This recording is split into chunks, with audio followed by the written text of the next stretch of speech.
안녕하세요. 전 얼마 전 결혼식을 올리고 한창 신혼의 단꿈에 빠져 있는 30대 새색시입니다. 그리고 벌써 10년 넘게 항공사 승무원으로 일하는 스튜어디스이기도 하죠. 사실 제가 벌써 10년 차가 넘기는 했지만 제 나이는 이제 겨우 30 초반이에요. 항공과를 들어갔던 제가 운이 좋게도 대학을 입학하고 얼마 되지 않아 바로 취업을 해버려서 최연소 승무원 타이틀까지 달았거든요. 그렇게 어린 나이에 이 직업을 가지며 처음엔 실수도 많고 진상 승객들 때문에 남몰래 눈물 훔치는 날도 많았지만 이젠 제가 시니어가 되어 후배들을 이끌며 여전히 열심히 비행을 하고 있습니다. 세계를 누비며 좋은 추억과 경험도 많이 쌓았고 지금은 전 제 일에 자부심을 느끼고 있어요. 그런 제가 저희 남편도 비행기 안에서 만난 걸 보면 비행기 타고 제 인생이 많이 바뀌었다 싶네요. 그렇게 벌써 10년 넘게 비행기를 탔고 그 세월이 적지 않았던 만큼 정말 별별 일을 다 겪었던 것 같습니다. 제가 비행기를 타면서 겪었던 일들만 모아서 이야기를 풀어도 책 한 권은 나오지 않을까 싶지만 아직 현역에서 일하는 제가 비행기 내에서 있었던 일을 함부로 떠들 순 없죠. 그런데도 제가 꼭 하고 싶고 해야만 하는 이야기가 있다면 그건 다름 아닌 제 이야기일 겁니다. 제 자랑은 아니지만 전 어딜 가나 남들보다 눈에 띌 수밖에 없는 사람이에요. 남들이 말하는 것처럼 제 얼굴이 예뻐서 그런 것도 있겠지만 사실 제가 혼혈이거든요. 프랑스인이신 저희 아빠와 프랑스에서 유학하시던 한국인 엄마가 만나 절 낳으셨죠. 10살까지는 유럽에서 살던 제가 이후로는 쭉 한국에서 지내면서 지금은 완전히 한국의 정체성을 가지고 있지만 당시만 해도 흔하지 않았던 혼혈아라 그런지 전 어릴 적부터 남들의 관심과 호기심을 살 수밖에 없었습니다. 더구나 저희 아빤 유럽 혼혈로 아프리카계 반반 섞이셔서 제 피부가 까만 편이었거든요. 한국에선 백인 혼혈보다 흑인 혼혈들이 더 드물어서 그런지 제가 유독 관심을 더 끌었던 것 같아요. 어릴 땐 그런 관심도 부담스럽고 사람들이 잘 모르고 물어오는 편견, 어린 말들의 상처를 받기도 했지만 사실 제가 낯선 한국에서 적응을 못해서 불편해했던 거지 사람들이 절 괴롭히거나 싫어했던 건 아니었어요. 그냥 그 사람들도 흑인 혼혈을 많이 보지 못해서 제가 궁금했던 거겠죠. 그걸 알고는 저더러 부모님이 외국이냐 묻는 걸 기분 나쁘게 듣지 않았고 절 좋아해주는 많은 사람들 덕분에 이젠 제가 완전히 한국인이라 생각할 정도로 이곳에서 잘 적응을 하고 있습니다. 사실 제 입으로 이런 말을 하기는 좀 그렇지만 제가 예쁘장에서 어릴 적부터 별명이 흑진주였거든요. 그래서 유럽에서 살 때도 그랬지만 한국에 와서도 딱히 인종차별을 겪진 않았습니다. 물론 가끔 제가 혼혈이라는 이유로 편견을 가지고 상처를 주는 사람들도 있었지만 거의 대부분은 먼저 제게 다가와서 절 친절하게 대해주곤 했었어요. 그런 좋은 기억 때문에 계속 한국에 머물게 된 전 중고등학교 시절엔 학교에서 제 팬클럽까지 몰고 다녔었어요. 어릴 적부터 그렇게 사람들을 몰고 다녀서 그런지 사람 대하는 걸 좋아하던 전 제 장점을 살려서 항공 서비스과에 진학을 하기로 했습니다. 어릴 적 프랑스에서 지내며 영어와 프랑스어를 유창하게 하고 한국말도 잘하다 보니 언어 장벽도 없었고 여러 나라들을 다니며 비행하는 게 무척 흥미가 있었거든요. 역마살이라도 있는지 나다니는 걸 좋아하고 사람들 만나는 걸 좋아하는 제겐 스튜어디스가 딱 맞는 직업이라고 생각했습니다. 그렇게 전 고등학교를 졸업하고 항공서비스과에 들어가게 되었고 정말 운이 좋게도 곧바로 취업을 하며 20살 나이부터 승무원 일을 시작하게 되었습니다. 지금 생각하면 어린 나이에 비행을 시작하는 게 쉬운 일은 아니었지만 그래도 좋아하는 일이라 힘들어도 버틸 수 있었던 것 같아요. 정말 두고두고 생각나게 할 만큼 힘든 진상 승객들도 종종 계시지만 대부분 나머지 승객들은 전부 좋은 분들이시거든요. 여행을 떠나시면서 들떠 계시는 손님들에게 저 역시 최선의 서비스를 해드리고 싶은 욕심은 당연한 일이었고 전 몇 년 연속 친절 승무원으로 뽑힐 정도로 열심히 승객을 맞이했어요. 그렇게 늘 열과 성을 다해 일을 했던 전 어느새 회사 안에서 절 모르는 사람이 없을 정도로 유명인사가 되었습니다. 최연소 스튜어디스 타이틀만으로도 유명할 만했지만 거기다가 제가 혼혈이었기에 어쩔 수 없이 더 눈에 띌 수밖에 없었겠죠. 그래서인지 그곳에서도 전 사람들의 관심을 받곤 했습니다. 같은 여자 동료나 선배들은 당연하고 몇 안 되는 남자 승무원들까지 모두 제게 관심을 가졌거든요. 그 중에서 유독 저한테 관심이 많던 한 남자가 바로 제 동기였던 우진 씨였어요. 제가 워낙 일찍 입사한 편이라 저흰 동기였지만 우진 씨가 저보다 4살이 많았었어요. 그래서인지 같이 비행을 할 때면 우진 씨도 어렵고 힘들 텐데 절 참 많이 도와주더라고요. 원래 서로 돕고 돕는 게 동기라고 하지만 우진 씨는 유독 오빠처럼 친절했고 전 그런 우진 씨에게 늘 고마웠어요. 그렇게 같이 비행을 다니며 동고동락을 하다가 어느 날 장기 비행에서 우진 씨가 제게 고백을 해오더라고요. 저를 계속 지켜보며 좋아했다고 말하는 우진 씨가 저도 싫지 않았습니다. 전 우진 씨가 저랑 참 많이 닮은 사람이라고 생각했어요. 유난히 사람을 좋아하고 그러면서도 마음이 여리기도 하고 상처받아도 다시 씩씩하게 일어서는 게 저랑 정말 비슷한 사람이라 생각했죠. 그리고 저를 호기심으로만 보지 않고 그냥 한 사람으로서 봐준다는 게 제일 고마운 일이었습니다. 그렇게 우진 씨의 진심을 알게 된 전 우진 씨와 연애를 하게 되었고 저희는 그 후로 무려 10년을 만나게 되었습니다. 남자친구가 제일 처음 비행을 시작할 땐 같은 회사에서 일을 시작했고 거기서 만나서 지금껏 연애를 해왔지만 벌써 10년이 지난 만큼 제가 몇 년 전 다른 항공사로 이직을 하면서 지금은 서로 다른 회사에서 일을 하고 있었어요. 남자친구는 그동안 같은 회사에서 일을 하며 매일 붙어있던 저희가 떨어지게 된 걸 아쉬워했지만 사실 저는 너무 붙어있는 게 좀 걱정이기도 했습니다. 숨기려고 노력은 했지만 오랜 세월 한 공간에 있다 보니 그 회사에서 저희가 연인이라는 걸 모르는 사람이 없었고 어쩌다 일 문제가 생기면 애인과 일 얘기를 하는 것도 찝찝하더라고요. 동기라곤 하지만 연차가 쌓이면서 승진이 매번 같을 수도 없었고 누구 하나가 상사가 되면 서로에게 별로 좋지 않을 것 같았거든요. 그래서 제가 다른 회사에서 스카우트가 들어온 좋은 기회를 잡으며 이직을 할 수밖에 없었죠. 그럼에도 전 우진 씨와 결혼까지 생각했습니다. 10년을 만나는 동안 크게 싸운 일도 없었고 저한테 모든 걸 잘 맞춰주는 사람이었어요. 그래서 점점 우진 씨에게 기대게 되었고 이젠 결혼을 해도 되지 않을까 싶더라고요. 결혼 생활이 있었는데도 여태 서로 부모님을 만나 뵌 일이 없다 보니 이젠 서로의 부모님도 만날 때가 됐다 싶었죠. 그냥 가벼운 만남이 아니라 진지하게 생각하다 보니 양가 부모님을 뵙기가 더 조심스러웠고 아무래도 같은 직장에서 사귀다 보니 결혼 이야기가 확실하게 나오기 전엔 뭔가를 진행시키는 게 부담스러웠던 것 같아요. 그래서 저나 남자친구나 서로 부모님을 만나자는 얘기를 쉽게 하지 못했었죠. 하지만 이젠 남자친구 나이도 결혼 정년기가 되었고 더 이상 결혼을 미룰 수 없겠다고 생각했습니다.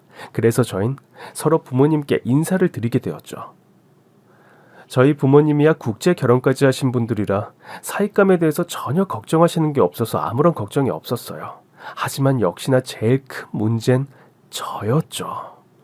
사실 저도 생각이 아니랬던 건지 그동안 사람들에게 호감만 받아서 그런지 어른들이 혼혈인 절 싫어하실 거라는 생각은 해보지 못했습니다. 어쩌면 제가 어머니의 고향인 한국에서 20년을 살면서 완전히 한국 사람이 되었다 착각을 했는지도 모르겠네요. 이젠 혼혈에 대한 차별도 많이 사라졌다 생각했는데 아직은 그게 아니었던지 남자친구네 집안에서 절 만나기 전부터 제가 혼혈아라는 것을 걱정하신다는 얘기를 듣게 되었습니다. 생각지도 못한 이야기에 전 당연히 놀랄 수밖에 없었어요. 그래도 너무 걱정하지 마. 그냥 우리 부모님이 워낙 옛날 분들이셔서 그래. 아들이 외국 여자랑 결혼하는 줄 알고 놀라서 그러셔. 근데 자기는 혼혈인 거지 한국 사람이랑 다름없잖아. 아마 우리 부모님도 진아를 직접 보시면 안심하고 좋아하실 거야. 정말 그럴까? 막상 보고 안 좋아하시면 어떻게 하지? 나 너무 걱정돼, 우진 씨.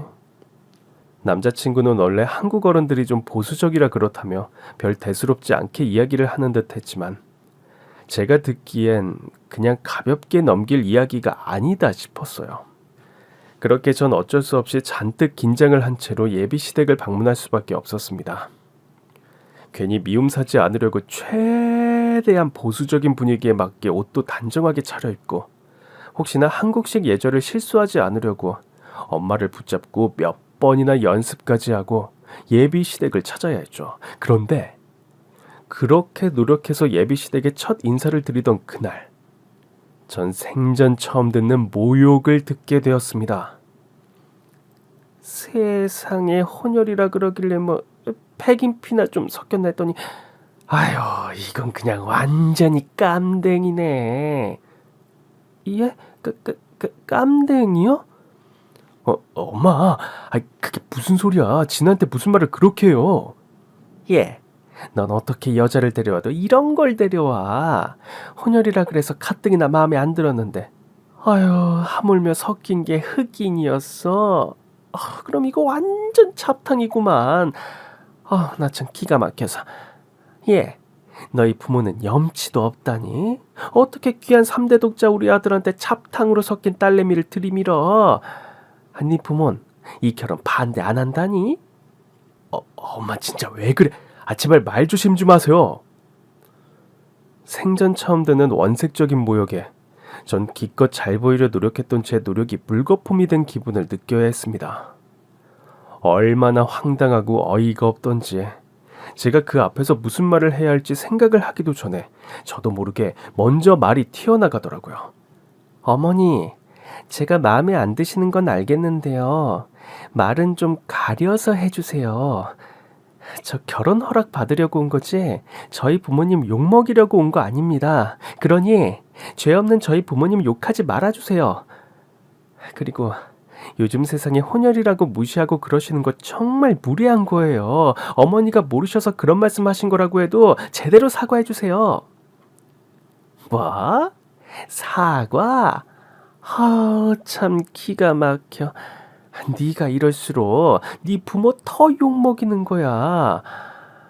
너 뭔가 착각하는 모양인데 원래 한국에선 결혼할 땐 여자가 숙이고 들어오는 거야. 근데 감히 사과를 해달라고? 아휴, 딱 봐도 어떤 집안에서 자랐는지 알겠네. 네 엄마는 한국 여자라면서. 근데 대체 어떻게 살았길래 흑인이랑 붙어 먹은 거야? 너희 부모 결혼 허락한 너희 초부모도 대단하다. 나 같으면 흑인이랑은 결혼 못 시키지. 그 부모의 그 자식이라고 너도 안 봐도 훤하다. 비행기 타는 애들이 별짓 다 하고 다닌다 그러던데. 너도 그러는 거 아니냐? 흑인이라며 인종차별하고 절 무시하는 걸로도 모자라서 저희 엄마와 저를 더러운 여자 취급하는 말에 전 눈물이 쏟아질 정도로 큰 충격을 받았습니다. 저도 가끔 무례한 승객들에게 별별 소리를 다 들어봤다 생각했지만 그렇게 노골적으로 대놓고 막말을 듣는 건 정말 처음이었어요. 더군다나 우리가 앞으로 안 보고 말 사이도 아니고 예비 며느리로서 인사를 드리러 온 자리였는데 말이에요. 전 그렇다 치더라도 저희 부모님은 뭐라고 생각하시는 건지 저와 저희 가족을 무시하는 예비 시어머니의 무례한 언행을 전 더 이상 참을 수 없었습니다. 바보같이 참느니 차라리 할 말 다 하고 싸워서 파혼하는 게 낫다 싶어서 한마디 받아치려고 그러는데 이상하게도 예비 시어머니의 얼굴이 굉장히 낯이 익더라고요. 워낙 사람들을 많이 만나는 일을 하다 보니 가끔 처음 보는 사람인데도 낯이 익는 경우가 있기는 하지만 그분은 분명 확실히 기억에 남는 얼굴이었습니다. 절대 오늘 처음 만난 게 아닌 것 같은 익숙함에 전 예비 시어머니의 얼굴을 한참 동안 빤히 쳐다볼 수밖에 없었죠. 대체 그 얼굴을 어디서 봤나 싶어 뚫어져라 보다 보니 어느새 그분이 저더러 하는 헛소리들은 들리지도 않더라고요. 아니, 얘가 왜 사람을 이렇게 뚫어져라 쳐다보고 있어? 왜? 너 내가 한 말이 기분이 나쁘다 이거냐? 그래서 사람 얼굴을 그렇게 대놓고 쳐다봐? 아휴 참, 내가 이래서 그런 소리를 하는 거야. 이거 봐. 벌써부터 이러는 거 보면 안 겪어봐도 사이즈 딱 나오지. 아무리 함부로 굴러먹던 근본 없는 집에서 자랐다 그래도 개념이 있어야지. 넌 어른 얼굴 함부로 쳐다보지 말란 얘기도 못 들어봤어? 어디 어른 얼굴을 대놓고 뚫어지게 보고 있어. 야, 너 눈 안 깔아? 이상하다. 어디서 봤더라? 예비 시어머니 역시 제가 자신을 너무 뚫어져라 보는 게 이상했는지 저와 같이 눈싸움이라도 하려는 듯 제 얼굴에서 눈을 떼지 않았습니다. 저한테 뭐라고 욕이라도 하는 듯 했지만 이미 그 생각을 하느라 다른 소린 들리지 않던 전 그 후로 한참을 예비 시어머니를 들여다봐야 했어요. 분명 익숙한 고함 소리의 얼굴인데 생각이 날 듯 말 듯 하더라고요. 그러다 불현듯 예비 시어머니 얼굴을 떠올리게 된 전 저도 모르게 박수를 치고 말았습니다. 어머 그래. 그때 그 기내에서 봤구나. 뭐? 아니 얘 지금 뭐라는 거야? 너 나한테 반말하는 거야? 제가 어머니 어디서 봤었는지 이제야 생각났어요. 그때 기내에서 웬 외국인이랑 막 키스하고 가던 그분이시구나. 갑자기 떠오르는 기억이 너무 기쁜 나머지 저도 모르게 박수를 쳐버리고 말았습니다. 그리고 그날의 기억이 워낙 생생한 탓에 무의식적으로 그날 제가 예비 시어머니를 봤던 기억을 입 밖으로 내뱉어버리고 말았죠. 순간 충격적인 저의 멘트의 당사자인 예비 시어머니는 물론이고 남자친구와 시아버지 모두 그 자리에서 굳어버리며 갑자기 분위기가 완전히 싸해져 버렸습니다. 저도 제가 말을 다 뱉고 나서야 무슨 말을 했는지 아차 싶더라고요. 하지만 이미 뱉어진 말은 주워 담을 수 없었고 사실 저도 그 말을 굳이 다시 주워 담고 싶진 않았어요. 그제서야 떠오른 예비 시모에 대한 기억을 생각한다면 오히려 깽판을 놓을 수밖에 없었거든요. 벌써 2년이나 지난 일이었네요. 그런데도 그렇게 생생히 기억이 떠오르는 걸 보면 비행하면서 별별 승객들을 다 봐왔던 저한테도 그날의 일이 무척 충격이기는 했던 모양입니다. 제가 그 집에 인사를 드리러 가기 2년 전쯤 이제 막 이직을 했던 지금의 직장에서 일을 시작한 제가 비행기에서 정말 기막힌 일을 겪었습니다. 그 비행은 가까운 곳으로 가는 5시간 정도의 짧은 비행이었는데 그 5시간이 5일처럼 느껴질 정도로 끔찍했으니 절대 잊을 수가 없겠죠. 그 생각을 하자니 다시 그날의 스트레스가 떠오르는 것 같지만 여러분들을 위해 또 한번 그 일을 얘기해야겠네요. 제가 예비 시어머니를 처음 만난 건 바로 비행기 안이었습니다. 한국에서 동남아 휴양지로 떠나는 5시간 남짓의 비행 스케줄이라 저도 별 부담 없이 비행에 임하고 있었는데 그때 처음 탑승 때부터 심상치 않아 보이는 커플이 있었어요. 저도 얘기를 전해 듣기로는 그 두 사람이 탑승 수속 때부터 이코노미를 비즈니스로 업그레이드 시켜달라며 계속 진상을 부렸고 비행기에 타서 지정 좌석에 앉아서까지도 승무원들에게 계속 업그레이드를 요구했었어요. 전 그때 다른 승객들을 돕고 있어서 몰랐지만 그쪽에 있던 다른 동료가 비행 시작하기도 전에 진을 뺀다며 투덜대는 걸 들었었죠. 어머니, 그때 저희 비행기 타셨었죠. 이코노미 타서 비즈니스 보내달라고 막 투정 부리고 그러셨잖아요. 어머, 무슨 소리를 하고 있어? 내가 무슨 비행기를 타? 나 그런 적 없어. 아니에요. 어머니 맞으신데요. 제가 진짜 그날 너무 시달려서 몇 년이 지났는데 여태 기억을 하잖아요. 설마 어머니는 2년 전의 일이 정말 기억 안 나세요? 저도 혹시나 싶어서 다시 확인을 해보려고 그 얘기를 꺼냈더니 예비 시어머니는 자기는 그런 적 없다면서 딱 잡아떼더라고요. 하지만 비즈니스 이야기를 꺼내자 동공이 흔들리시는 걸 보니 역시 제 기억이 틀리지 않았다는 걸 확신할 수 있었죠. 그렇게 비행 시작 전부터 말도 안 되는 꼬투리를 대며 좌석 업그레이드를 요구하던 그 커플은 비행이 시작된 후로는 더더욱 진상을 부리기 시작했습니다. 서비스가 안 되는 이륙전부터 술을 가져다 달라며 요구를 하더니 1인당 2잔씩 제한되는 주류를 자꾸 달라고 하기 시작하더라고요. 주변 승객분들이 짜증스러워할 정도로 큰 목소리로 고래고래 소리를 지르며 진상을 부리던 탓에 어쩔 수 없이 주류를 제공해야만 했었어요. 하지만 그것보다 더 기억에 남을 수밖에 없던 이유는 정작 다른 곳에 있었습니다. 그건 그 커플이 정말 일반적이지 않았기 때문이었어요. 그냥 보통 커플이라면 비슷한 나이에 비슷한 국적이 대부분인데 그 커플은 누가 봐도 나이 들어 보이는 동양인 중년 여성과 그의 아들뻘 정도 되어 보이는 젊은 외국인 남성이었기 때문에 누가 봐도 눈이 갔죠. 물론 그저 아는 사람이나 어쩌면 혼혈인 저처럼 모자지간일 수도 있지만 그건 절대 아니었어요. 기내에서 그런 진상을 부리면서 탑승할 때부터 서로 꼭 붙어서 팔짱을 끼고 다정스러운 애정 행각들을 하고 있었기에 그 두 사람이 연인 관계가 아니라고는 절대로 생각할 수 없었거든요. 인종과 나이를 뛰어넘는 사랑이 불법은 아니지만 그 두 사람은 확실히 남들이 보기엔 꽤 이상해 보이는 커플이었습니다. 저희들만 그렇게 생각한 게 아니었는지 오죽하면 다른 승객분들까지 그 둘의 진상짓보다 애정 행각이 더 촉각을 곤두세웠으니 말이에요. 여보, 허니 하며 서로를 쓰다듬고 보듬고 안전벨트도 제대로 안 맬 정도로 바쁘시더라고요. 그때까지만 해도 그냥 유난히 사이가 좋은 애틋한 커플인가 보다 그 정도로 생각하고 좀 의아스러워도 넘어가려고 생각했는데 술이 한 잔, 두 잔 들어가며 비행이 계속되자 결국 문제가 터지고 말았습니다. 처음엔 각별한 애칭과 포옹 정도로 그치던 그 둘의 애정 행각이 시간이 지날수록 너무 농도가 짙어지고 있었거든요.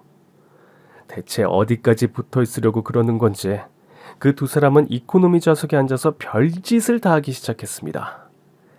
쪽쪽거리며 뽀뽀 소리를 시끄럽게 내더니 갑자기 조용해져서 쳐다보니 갑자기 둘이 키스를 하고 있더라고요.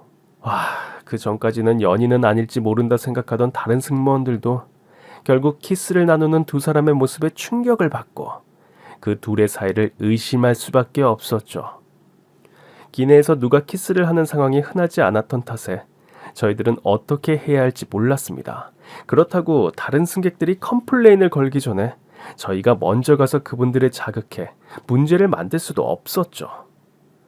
결국 좀 더 지켜보자 싶었던 그 순간 두 사람은 키스만으로 부족하다 싶었는지 서로 여기저기 스킨십을 해대더니 갑자기 기내 안이 자기네 집 안방인 것처럼 둘만의 사랑을 꽃 피우기 시작했습니다. 정말 주변에 사람만 없었다면 당장이라도 탈의를 할 것처럼 둘 다 잔뜩 달아올라 있더라고요. 너무나 더럽고 충격적인 그 둘의 애정 행각에 저흰 물론이고 주변에 있던 다른 승객분들까지 경악을 금치 못할 수밖에 없었어요. 오죽했으면 옆좌석에 있던 승객들이 도저히 더러워서 못 봐주겠다고 좌석 이동을 요구했을 정도였죠. 결국 컴플레인이 들어와서 저희도 직접 가서 자제를 해주시라 주의를 드렸더니 그러길래 자기들 비즈니스로 보내주지 그랬냐며 정말 뻔뻔하게 나오셨었죠. 그 말이 어찌나 기가 막히고 어이가 없는지 그 뻔뻔하고 깐죽대는 얼굴을 제가 지금도 생생히 기억하고 있었어요. 아무렴 나이 꽤나 먹을 만큼 먹은 어른이 자기 아들 뻘드는 남자랑 좁은 비행기 좌석에서 뒹구는 걸 보인 것도 충격인데 정작 자기들은 그런 짓거리가 아무렇지 않은 건지 너무 당당하고 뻔뻔한 그들의 행위를 본다면 그 누구도 절대로 두 사람을 잊을 수가 없었을 거예요. 그런데 그런 엄청난 역대급 진상 승객이 제 시어머니 되실 분이라는 건 전혀 생각을 하지 못한 터라 전 2년 전 그 기억을 떠올리고 충격을 받을 수밖에 없었습니다. 저희끼리도 그 둘이 불륜일 것 같다 얘기를 하긴 했지만 설마 정말 멀쩡히 살아계신 남편을 두고 바람을 피우셨는 줄은 몰랐네요. 그 생각들이 생생히 다시 떠오르자 전 예비 시어머니를 보며 당연스럽게 얼굴이 구겨질 수밖에 없었어요. 표정 관리를 애써 할 생각도 없었지만 자긴 그런 짓을 해놓고 나더러 혼혈이라고 이러니 저러니 말하는 게 정말 기가 막히더라고요. 근데 예비 시어머니는 그때 기억을 못 하시는 건지 아니면 증거가 없다고 딱 잡아떼려고 그러시는 건지 자기를 보고 표정이 구겨진 절 보며 더 소리를 지르셨어요.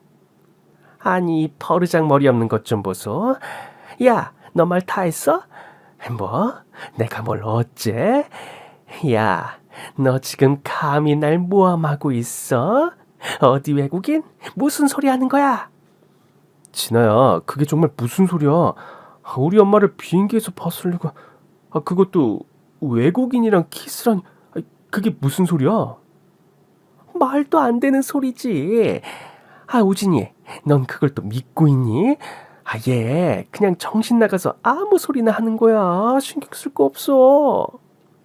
어머니, 저 생각보다 눈썰미 굉장히 좋아요. 그리고 어머니 지금 소리 지르시는 목소리까지 생생하게 기억하고요. 그때도 기내에서 이렇게 고래고래 소리 지르셨죠. 근데 또 애인분한테는 참 나긋하게 잘하시더라고요. 그게 무슨 말이야? 진아야, 다시 생각해봐. 아닐 거야. 우리 엄마가 아니라 닮은 사람을 보고 잘못 생각하는 거 아니야? 아니, 엄마가 비행기를 타려면 내가 일하는 회사 비행기를 타셔야지. 왜 다른 비행기를 타시겠어? 그래. 우리 아들이랑 너랑 다른 비행기 타는데 내가 뭐하러 네가 일하는 비행기를 타겠니? 우리 아들이 할인도 해주는데. 그걸 말이라고 하세요? 그럼 남편 두고 다른 남자랑 비행기 타는데 자식이 일하는 항공사를 이용하진 않겠죠, 당연히. 뭐야? 아니, 내가 무슨 다른 남자랑 비행기를 타? 너 정말 끝까지 이럴래?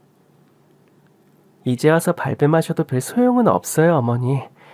그렇다고 제가 뭐하러 거짓말을 하겠어요. 깽판 치려면 그냥 파혼하면 그만인데. 괜히 이러는 것도 웃기지. 안 그래요? 근데 사실 저도 정말 놀랐어요. 그때 그 진상 승객이 어머님이실 줄이야. 그땐 두 사람 나이 차이가 엄마와 아들뻘로 보이긴 했지만 너무 다정해 보여서 천년의 사랑인 정도인 줄 알았는데. 설마 아버님이 멀쩡히 살아계시는데 아들뻘 되는 애인을 만나 그 짓거리하고 다니셨더니 그럼 그동안 식구들 몰래 바람을 피고 계셨던 거예요? 제가 톡 쏘아붙이며 이야기를 하자 아니라고 잡아대던 예비 시어머니 얼굴은 서서히 굳어가기 시작했습니다. 처음엔 결혼 허락받겠다고 찾아온 제가 설마 그런 소리를 다 할까 반신반의했겠지만 제가 대놓고 말을 꺼낸 걸 보면 눈치를 못 채시진 않았을 거예요. 제가 이 결혼에 더 이상 생각이 없다는 걸 말이죠. 애초에 그런 추접한 시어머니를 모실 생각이 없었던 전 예비 시어머니가 그때 그 여자라는 걸 깨달은 순간 이미 속으로 그 결혼을 깽판 놓기로 작정을 했습니다. 가뜩이나 부모님 욕먹이고 말도 안 되는 헛소리를 들어서 상처받았는데 이왕 이렇게 된 거 제가 받은 모욕을 고스란히 돌려주고 파혼을 하려고 했죠. 그래서 옆에서 남자친구가 절 말리건 말건 전 하고 싶은 얘기를 계속 뱉을 수밖에 없었어요. 결국 그 자리에서 숨겨져 있던 외도 사실이 다 까발려진 시댁은 완전히 개판 5분 전 아사리판이 나버렸습니다. 이미 남자친구는 멘탈이 나가 있었고 예비 시모는 부들부들 떨고 충격을 받으셨는지 제 얘기를 듣고만 계시던 아버님도 그제서야 입을 여셨습니다. 아니, 이게 대체 무슨 일이야? 당신 정말 그러고 다녔어? 밖에서 어린 외국놈 끼고 바람을 피고 다녔냐고? 아니야. 나 정말 억울하다니까. 아니, 처녀는 대체 뭐가 문제라고 없는 이야기 지어내고 있어. 야, 너 뭐 때문에 이러는 거야?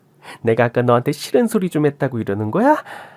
너 괜한 사람 모함하고 함부로 흉보면 큰일 난다. 내가 니네 회사에 고발해서 너 회사 잘리게 만들 수도 있어. 인격모독? 뭐 명예훼손 이런 걸로 다 걸고 넘어질 거야. 여보, 나 진짜 아니야. 나 아니야. 우진아, 설마 내가 그럴 리가 있겠어? 외국인은 무슨 외국인이야? 나 영어 한마디 못하는 거 다들 알면서. 그때 그 외국인이 한국말을 엄청 잘하더라고요. 한국에서 일을 했다 그러더니 하고 다니는 거 보면 남들처럼 보통 일을 한 건 아닌 것 같던데. 어머니, 혹시 그 사람 어디서 만나셨어요? 술집 아니에요? 사실 저도 외국인들이 일하는 술집 그런 거 있다는 얘기는 어디서 들어봤었거든요. 술집? 당신 설마 또 술집을 갔어? 아유, 이 옆은 내가 한동안 뜸하더니 기어이 사단을 벌리고 있어. 예비 시모가 그런 술집에 갔던 게 이번이 처음은 아니었던 건지 떠보듯 말을 꺼낸 제 이야기에 예비 시아버지가 기함을 하며 뒷목을 잡으셨습니다. 저도 확실한 건 아니지만 끼부리는 그 외국인 남자 스타일을 보고 추측했던 건데 정말 그런 쪽 일을 하던 남자가 맞기는 했던 모양이네요. 하기사 그런 데서 일하는 남자가 아니라면 대체 어떤 놈이 자기 엄마 버린 유부녀랑 그런 짓을 하고 다니겠어요. 예비 시아버지는 와이프가 그런 데서 만난 애인을 자기 돈으로 비행기까지 태운 걸 생각하니 피가 거꾸로 솟으시는지 결국 뒷목을 잡고 소파에 주저앉으셨습니다. 여보 괜찮아? 야 이년아, 너 그 입 안 닫어? 어? 정말 죽고 싶어 이게 지금 사람 열어 죽이려고 작정을 했네. 내가 너 가만히 안 둔다. 내가 너 죽여버릴 거야. 그리고 그런 예비 시아버지의 모습을 본 시어머니는 완전히 궁지로 몰렸다 싶으신지 보복이라도 하려는 듯 당장이라도 저를 죽일 듯이 달려드시더라고요. 하지만 저도 그대로 당하고만 있을 사람은 아니었습니다. 차라리 한 대 얻어맞아주고 폭행으로 고소를 해버려도 되기는 하지만 저도 서비스직 일을 하다 보니 제 몸이 상할 수는 없었거든요. 당장 내일 모레 비행을 생각하면 얼굴에 상처 하나 나기 싫었던 전 예비 시어머니가 제게 손대기 전에 똑똑히 제 말을 전했습니다. 그 손 치우세요 아줌마. 죽기 전에 콩밥 먼저 드시고 싶지 않으시면 제 몸에 손끝 하나 댈 생각하지 마세요. 절 때리시거나 해코지하려고 하시면 전 곧바로 경찰 부르고 폭행으로 고소할 겁니다. 그리고 수억을 갖다 준다 해도 고소 취하 안 해드릴 거예요. 그럼 재판 끌려다니고 구치소 다니다가 무슨 꼴 볼지 몰라요. 이게 진짜 보자 하니까. 야, 너 이러고도 무사할 줄 알아? 너 거짓말 하면 정말 천벌 받아. 지옥 가고 싶어? 이젠 그냥 인정을 할 때도 되지 않으셨어요? 이미 아드님이랑 아버님은 아줌마가 그러셨다는 거 믿고 있는 눈치인데 어떻게 당사자인 아줌마가 계속 잡아떼고 계세요? 그런다고 덮일 일이었으면 제가 말도 안 꺼냈겠죠. 얼마나 진상이었으면 제가 2년이나 지난 일을 여전히 기억하고 있겠어요? 아줌마, 그때 진짜 엄청나셨잖아요. 5시간 비행 내내 둘이 여기저기 더듬고 전 정말 대단하다 싶었어요. 젊은 신혼부부들도 그 정도는 아닌데. 그러고 보면 아줌마가 참 기운은 좋으신가 봐요. 하긴 그래서 지금도 이렇게 목청껏 소리를 지르시나. 아줌마 소리 지르실 때마다 그 기억이 더 생생해지는 거 있죠? 그때도 그만 좀 하시라니까 둘이 떨어뜨려 놓으면 비행기 추락시켜버리겠다고 막 소리 지르셨잖아요. 어떻게 더 얘기해드릴까요? 저는 정말 다 기억하는데.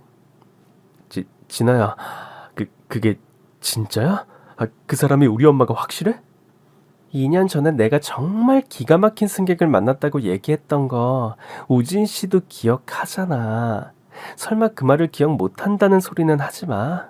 그리고 내가 마음 먹으면 그때 그 기내 승객 명단 직접 보여줄 수 있는 것도 알잖아. 근데도 우진 씨는 내가 아직도 말도 안 되는 소리를 한다고 생각해? 그건 그렇지만 그렇다고 설마 우리 엄마가 진짜 그랬을 리가 없잖아. 왜 당신 엄마는 안 그럴 것 같아? 설마 가족들 몰래 애인을, 그것도 아들뻘인 젊은 외국인 남자를 만났을 거라곤 상상도 못하겠어? 그래, 그 마음은 나도 이해를 해.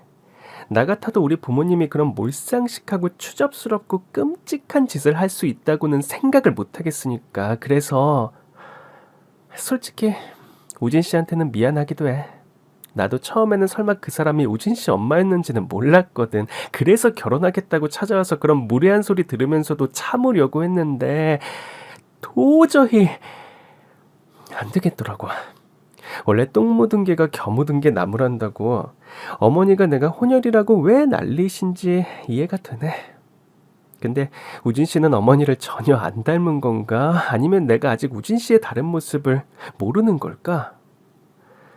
우리가 10년이라는 그 긴 시간을 만났는데도 난 우진 씨 어머니가 그런 사람인 줄 전혀 몰랐잖아. 그래서 솔직히 지금 너무 충격이야. 어? 충격적이라고. 마음 같아선 당신이랑 당신 어머니한테 피해 보상이라도 받고 싶은 심정이야. 미, 미안해, 진아야. 이런 일을 겪게 해서. 뭐 우진 씨가 한 일도 아니고 우진 씨도 이런 일을 바라지 않았을 텐데 미안하다는 소리 들으려고 그런 거 아니야. 그리고 이제 우리 사이에 더 이상 그런 얘기가 필요할 것 같지도 않고 아무래도 우리는 결혼 못할 것 같아, 우진 씨. 지난 10년을 정말 마음을 다해서 사랑하고 남은 평생을 우진 씨랑 같이 하고 싶었지만 이젠 아니야. 그러니까 우진 씨는 어머니 당부대로 잡탕 아닌 진짜 순혈 한국인을 만나. 뭐 어머님이랑 취향이 비슷하면 어쩔 수 없지만. 진아야, 내가 잘할게. 나 너랑 못 헤어지는 거 알잖아. 지난 10년 동안 내가 너 실망시킨 적 있어? 나 정말 좋은 남자친구였고 좋은 남편이 될 자신이 있었어. 근데 이렇게 파혼이라니. 차라리 내가 엄마랑 인연을 끊을게. 내가 가족들이랑 연락 끊고 살게. 나 너 없으면 정말 죽어. 글쎄, 우리 인연은 안타깝지만 이렇게 된 게 내 탓은 아니잖아. 우진 씨가 어머니랑 다른 사람이라고 해도 난 저런 어머니를 둔 우진 씨를 남편으로 만날 수 없을 것 같아. 그리고 어머니가 하신 말씀이 이젠 좀 이해될 것도 같아. 그 부모의 그 자식이라는데 그 핏줄이 어디 가나 싶기도 하네. 천연이. 야! 너랑 내 아들이랑 같아? 잡탕 같은 인연이랑 깨끗한 우리 아들이랑 비교가 가당키나 해. 너 같은 건 우리 쪽에서 거절이야. 엄마는 제발 가만히 좀 있어요. 아직도 그 입으로 할 말이 남아있어? 자식 보기 부끄럽지도 않아? 아유, 저 옆에는 아직도 자기가 뭘 잘못한 줄 모르고. 그래, 아주 잘했다. 잘해가지고 아들 파혼시키고 자식 앞길 망치고. 내 자식이기만 해. 당신 자식이기도 해. 당신이라도 좀 말려볼 생각을 해야지. 왜 가만히만 있어요? 네가 벌린 일을 나더러 수습하라 이거야? 이거 완전 도라이네. 야, 이 여편네야. 네가 지금 밖에 나가서 엄한 놈 만나서 뒹굴다가 며느리 될 사람한테 들켜놓고 아직도 뻔뻔하게 고개를 쳐들 수가 있어? 나한테 가타부타 소리할 것도 없어. 어차피 우리도 이혼할 거니까. 아이고 진짜 아주 집안 꼬라지 개판나고 잘 돌아간다. 제 앞이라 그러셨는지 언행을 참으시던 남자친구의 아버님마저 더 이상 참지 못하고 예비 시어머님을 탓하기 시작하셨고 결국 그날 그 집은 완전히 콩가루고 나버리고 말았습니다. 제가 그때 그 말을 참고 그냥 조용히 파혼을 했으면 어땠을까 싶은 생각도 해봤지만 지금 다시 생각해도 그렇게 못했겠다 싶네요. 끝까지 뻔뻔했던 예비 시어머니를 생각하면 그런 생각이 다시 쏙 들어갔거든요. 그 나이에 이혼해서 남편 자식에게 버림받기는 싫었던 건지 진짜 이혼이라도 당할까봐 두려워하던 예비 시모는 끝까지 제 탓만 하기 바빴었죠. 이거 다 네 탓이야. 그래, 니네 집 잡탕이라고 남의 집 콩가루 집안으로 만드니까 좋냐? 어디 그지 같은 니네 집구석이랑 우리랑 수준이라도 맞춰볼까 싶어서 그래? 그러면 내가 우리 아들 쉽게 내줄 줄 알고. 그럴 생각 초도 없으니까 꼼쳐봐라. 내가 너 같은 걸 며느리로 들이느니 차라리 나가 죽지. 엄마 제발 그만 좀 하라고. 엄마가 죽기 전에 내가 쪽팔려서 죽을 지경이야. 엄마 진짜 나 죽는 걸 보고 싶어서 그래? 진짜 말이 안 통하네. 귀가 나쁘세요? 아니면 제 말을 이해 못 하셨어요? 저 이 결혼 안 한다고요. 댁내 아드님이랑 결혼 안 하고 싶다고요. 그러니까 저 같은 며느리 들일 걱정하지 마세요. 저도 당신 같은 더러운 시어머니 모실 생각 없으니까. 뭐야 이제. 이게 진짜 끝까지 어른 앞에서 대꾸를 하고 있어.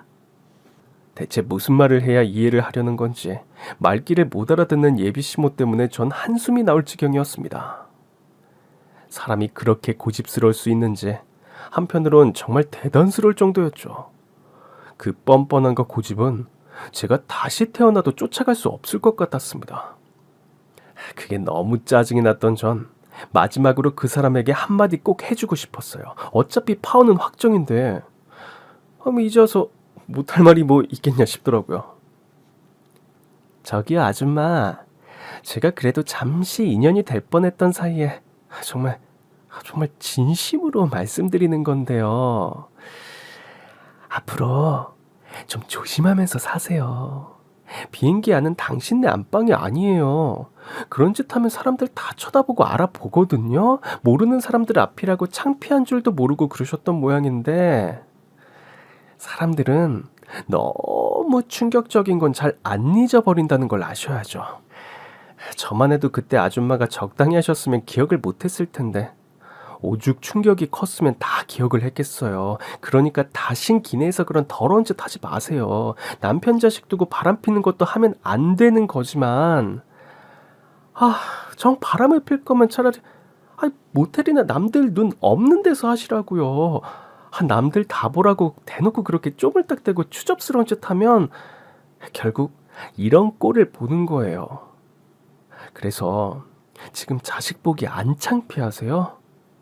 아직도 부끄러운 줄 모르고 저한테 지랄하시는 거 보면 별로 부끄럽지 않으신 모양인데 보는 다른 사람들은 정말 부끄럽거든요.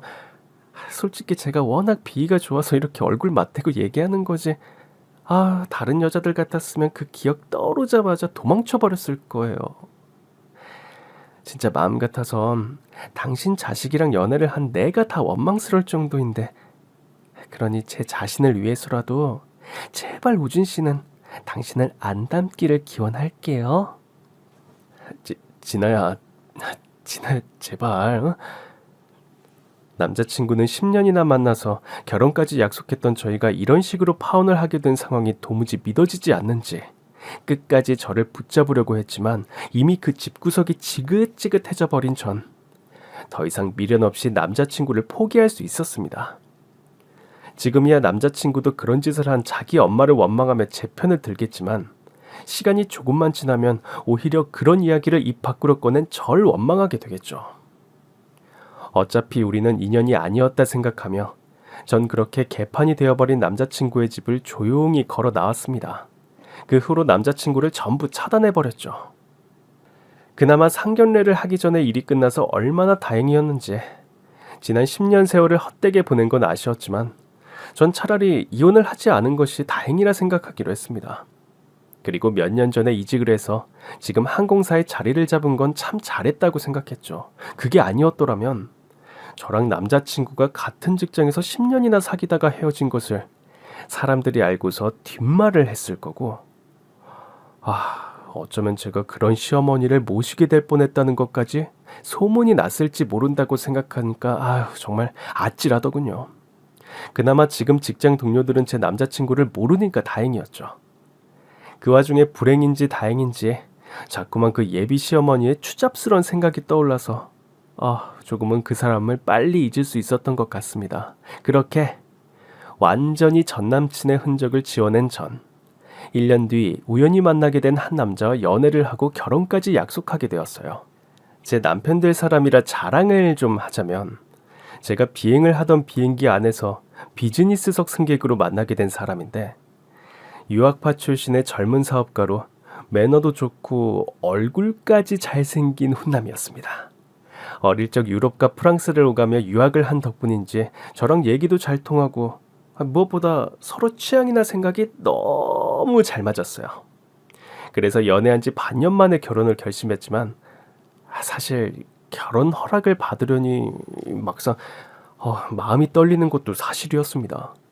이미 한 번 결혼이 엎어져 본 탓에 이번에도 남자친구의 부모님께서 괜히 혼혈인 저를 탐탁치 않아 하시면 어쩌나 걱정이 먼저 들었거든요. 하지만 너무 다행스럽게도 시부모님께서는 저를 무척이나 예뻐하며 반겨주셨고 결혼을 하고 난 지금도 절 공주라고 부르시면서 친딸처럼 대해주세요. 원래 아들이 아니라 딸을 갖고 싶었다고 하시면서 지금은 남편보다 저를 더 예뻐하시고 저를 챙겨주시는 감사하신 분들이십니다. 덕분에 전 이제야 제가 평생을 의지할 사람을 만나 안정을 느끼는 것 같아요. 신혼부부답게 매일 깨가 쏟아지는 건 당연하고 존경할 만한 남편이라 옆에서 늘 많이 보고 배우고 있습니다. 저희 남편은 제 일을 존중해주고 저를 이해해주는 사람이라 다른 걱정도 없어요. 게다가 얼마나 다정한지 바쁜 와중에 비행 마친 절 데리러 오는 남편을 보는 게 인생의 낙이 되어버렸네요. 생각해보면 전 남자친구는 같은 일을 하면서도 자기 힘든 것만 알고 투정이 더 심했거든요.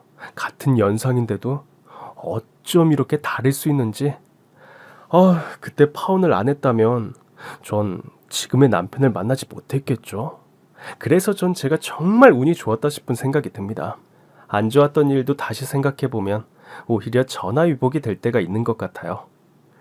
저도 한땐 인연이 한번 틀어져 버려 걱정이 많았지만 이젠 안정을 찾고 제 자리를 잡았으니까요. 그럼 여러분들도 저희 부부의 결혼을 축복해 주시기를 바라며 여기서 인사를 드리겠습니다. 지금까지 제 이야기 들어주셔서 정말 감사합니다.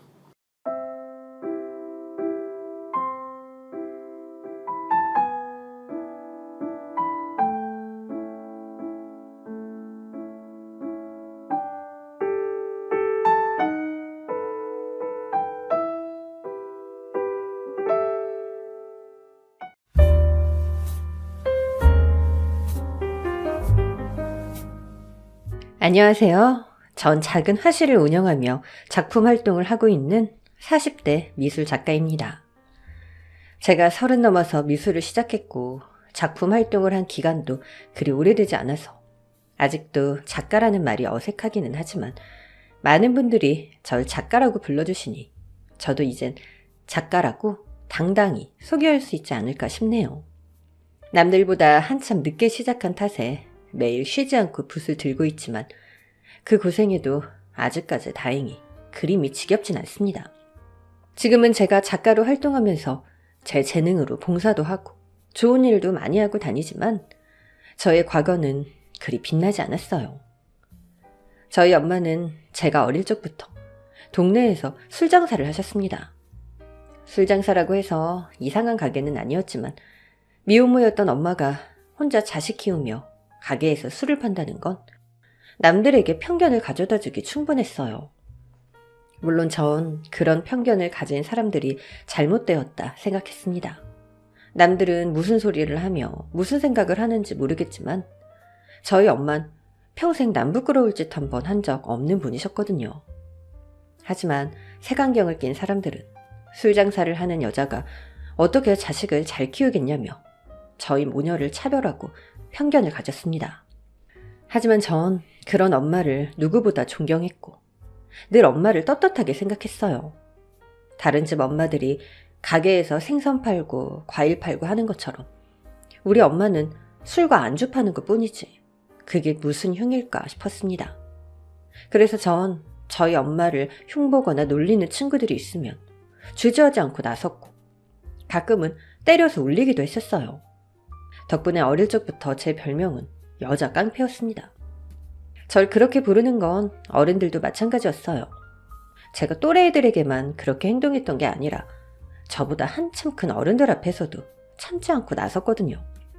술 장사한다고 우리 엄마를 무시하거나 치근대는 아저씨들이 있으면 손을 물어뜯고 상을 엎어서라도 엄마를 지켰습니다. 그러다 보니 동네에서는 절 모르는 사람이 없었고 악바리에 깡패라고 눈총을 받았지만 덕분에 엄마를 무사히 지켜낼 수 있었어요. 엄마는 혹시나 제가 그러다 다칠까봐 저를 말리셨지만 전 엄마를 지키기 위해 그렇게 할 수밖에 없었습니다. 집에 남자 없이 여자들만 살다 보니 자연스럽게 제가 독해질 수밖에 없었거든요. 그렇게 악으로 깡으로 살았던 전 약자들을 보호하고 싶었고, 반면 남자들은 혐오했어요. 어릴 적부터 워낙 진상 손님들을 많이 보다 보니까 동네 아저씨들이 다 지긋지긋하더라고요. 집에 처자식 있으면서 우리 엄마 손 한 번 붙잡아 보려 수작 부리는 남자들이 너무나 싫었습니다. 게다가 우리 엄마는 미혼모였고 전 우리를 버린 아버지를 증오했습니다. 엄마가 아버지 얘기는 일절 해주지 않으셨지만 적어도 아버지라는 사람이 살아있다는 건 눈치채고 있었거든요. 그러다 보니 무슨 사정인지 몰라도 처자식 버린 아버지를 좋아할 수 없었겠죠. 저한테 남자는 그런 존재들 뿐이다 보니 제가 남자에게 안 좋은 편견들을 갖는 것도 당연했어요. 물론 세상 어딘가에는 좋은 남자들도 있을지 모르겠지만 그런 남자들은 다 드라마에만 나온다고 생각했거든요. 그래서 전 남자 따위는 만나지 않고 연애나 결혼 같은 건 접어두고 살았습니다. 그리고 오로지 엄마를 행복하게 해주기 위해서 열심히 공부만 하고 지냈죠. 친구들이 한창 사춘기라고 미팅하고 반팅을 하고 있는데도 전 책만 파고 있었습니다. 형편도 넉넉하지 않은 탓에 학원도 잘 다니지 못했지만 전 독학으로 공부했어요. 그렇게 다른데 한눈 안 팔고 공부만 한 덕분인지 전 바라던 대로 명문대에 합격할 수 있게 되었습니다. 그리고 어느새 시간이 흘러서 학교를 졸업하고 취업만 남겨두게 되었죠. 전 또다시 취업을 위해 열심히 노력했어요. 그런데 그때 하필 한 남자를 만나게 되었습니다. 취업 때문에 만나게 된 모임에서 만난 남자였죠. 사실 처음엔 제가 그 사람에게 관심을 가지게 될 거라 생각하지도 못했습니다. 사춘기는 물론이고 남들 다 미팅하며 지내는 대학 시절 때마저도 남자친구 없이 지냈던 저였고 그땐 대기업 취업이라는 목표만을 놓고 있을 때였으니까요. 그래서 전 그쪽에서 제게 관심을 가지는 걸 알면서도 일부러 모른 척 피하기만 했습니다. 사실 이전에도 저한테 관심 가지는 남자는 꽤 있었어요. 예쁜 엄마를 닮은 덕분인지 제가 썩 인물이 나쁘진 않았거든요.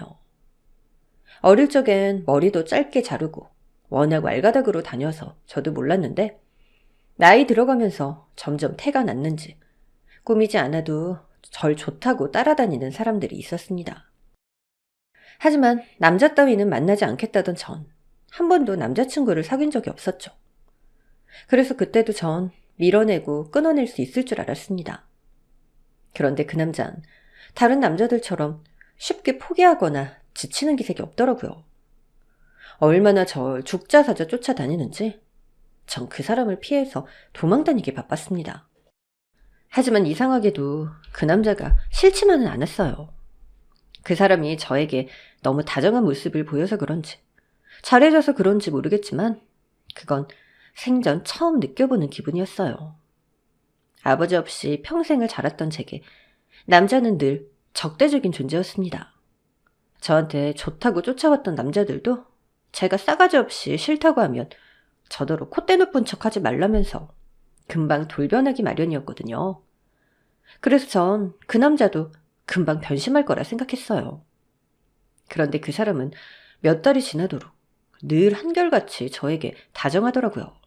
심지어 제가 자기를 좋아해주지 않아도 괜찮다면서 말이죠. 대가 없는 사랑이 대체 뭘지 전 그 사람을 보며 조금씩 이상한 마음을 품게 되었습니다.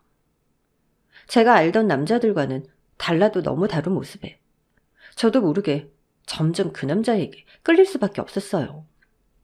타고난 성품인 건지 다정함이 몸에 배어있는 그 사람은 그동안 제가 몰랐던 따뜻함을 알려주었습니다. 그렇게 한번 마음을 주게 된 뒤로 전 그동안 쌓여있던 둑이 터지듯 너무나 깊이 빠져들고 말았습니다. 얼마나 심각했던지 절대로 남자는 만나지 않겠다던 제가 대기업 취업을 목전에 두고도 결혼을 하고 싶다고 했을 정도로 말이에요.